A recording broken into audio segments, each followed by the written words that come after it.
talk about another important story that we have for our viewers this evening, and this is a big mirror now impact. Major relief for air travelers.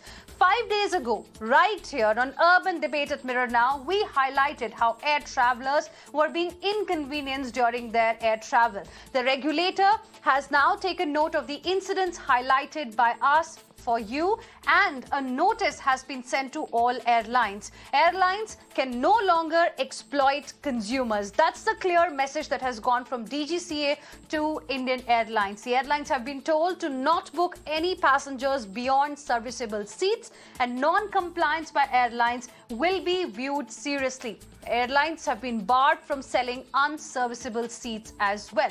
And joining us on the broadcast this evening are my guests to discuss this story. M.R. Sivaraman, who is former Director General of Civil Aviation, live with us. We are also joined by Captain Amit Singh, founder Safety Matters Foundation. Neetu Shukla, former In-Flight Service Director, Kingfisher Airlines, also on the broadcast this evening. Good evening to all of you. Thank you for joining us on Urban Debate. Captain Amit Singh, I would like to begin the discussion with you because you were with us here on Friday as well when we raised the kind of concerns that passengers have today. How will you like to respond to the action that has been taken, the notice that has gone to the airlines? Do you think it will improve the situation? There are two aspects. The regulator, DGCA, looks at mostly the airworthiness aspects, which is the serviceability of the seats. There could be a situation wherein the seat, the recline mechanism is not working. So that affects the serviceability and airworthiness, because in case of an evacuation, you need to have an upright seat. So if the seat is locked in an upright position, the seat is still serviceable and legally can be used. But commercially, should it be used? Because a passenger sitting on the seat cannot recline. And if it is a long flight, more than 2 hours, it could affect the lower back because it puts pressure on your lower back. So that is why the recline mechanism is given. So from the airworthiness perspective, the seat is serviceable, locked in an upright position. But from a commercial angle, it is not a good idea to sell a seat. So DGCA cannot intervene in the latter. So how do you control this?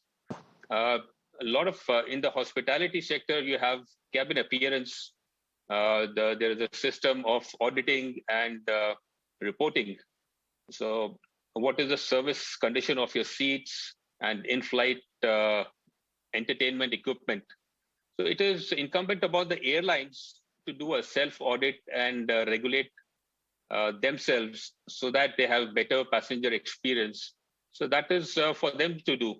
Rather than the regulator. So regulator has a limited role to play in this. And when we look at in-flight entertainment, we have seen long-haul airlines, 16 hours flight without in-flight entertainment. So we have priority in terms of when we look at aviation. The first thing is safety, second is legality, third is commercial. So commercial comes third. So and in-flight entertainment not working, aircraft is still safe and legal. But from a commercial point of view, it is not a good idea because the passenger has paid a great deal of money for that. And if the person sitting next to him is enjoying those comforts, so why are you depriving this person? So it is for the airline to do a self-audit and have a system in place which checks this. Okay, but Mr. M.R. Sivaraman, maybe airlines were not doing that audit, the self-audit that they were supposed to do, because it's a service industry that we are talking about, and customer service is very, very important at a time when you're charging so much for a ticket, even for a regular sector. Now, with this notice going to Indian Airlines, do you think things will start improving for air travelers?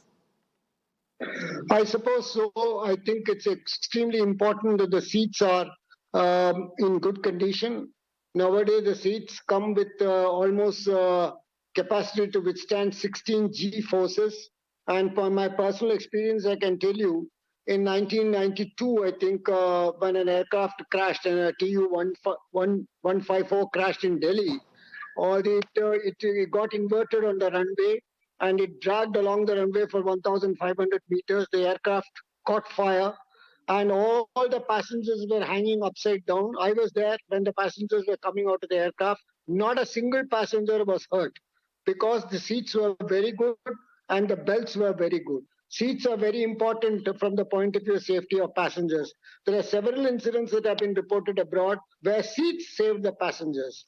One point, of course, that is always discussed is why is there no harness, shoulder harness for the passenger seats? Because I believe it's very difficult to fix a shoulder harness for the passenger seats. But the crew and the pilots, the cabin crew and the pilots do have harness. I think that DGCA is to be complimented for enforcing this. Now, regarding self-discipline, I mean, it's absolutely essential from the part of airlines, as somebody just now mentioned, that safety is first. And therefore, every seat has to be inspected properly to see whether they are safe, whether they can withstand the kind of impact it might have if, unfortunately, there were to be a crash. Okay. Neetu Shukla, you understand how the airlines function. Can you tell us why did the DGCA need to send this order once again to the airlines? And why is it that when it comes to passenger service, airlines have not been taking it very, very seriously? I think that one of the reasons why I can think the airlines are violating basic courtesy in terms of service for a good product would be because they've suffered huge losses during lockdown and they've not made any money. Whatever may be the case, you cannot compromise safety for sure. So safety is one aspect that needs to be taken care of, and I would be shocked if there was any airline violating safety. In terms of service and the experience and the in-flight entertainment system, I don't think that would be a no-go even by DGCA, because DGCA can only talk about the safety aspect, not the service aspect. When DGCA talks about not allowing airlines with unserviceable seats to progress, I'm sure they don't consider in-flight entertainment. They would consider things like the seat belt. They'd consider if the seat cannot be in an upright position. They would consider whether the seat cushioning is not fine, because in certain cases, your seat bottom is used as a flotation device in case of an emergency. Your life jacket being below every seat is also part of a seat being serviceable on flights which go over water for a particular period of time. So in terms of all those things, I'm sure that there can be no justification if airlines are cutting corners there.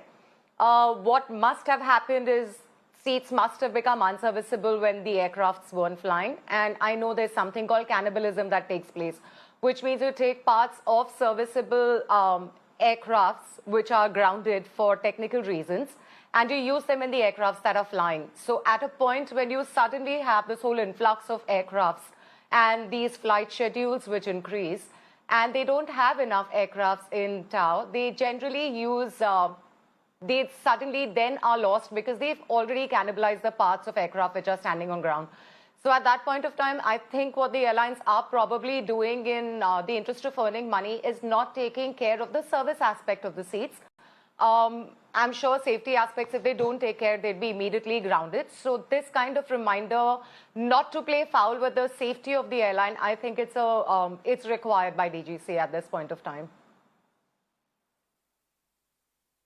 Right.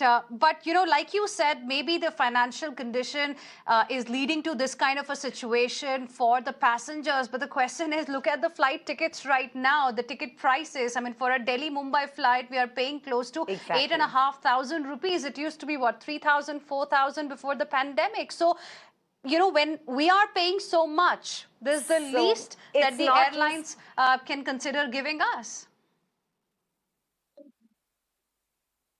I've really suffered during the lockdown because unfortunately I was stranded outside the country because of lockdown. And even those so-called Vande Bharat rescue flights, the tickets were about easily up to $4,500 for a one-way ticket back to India.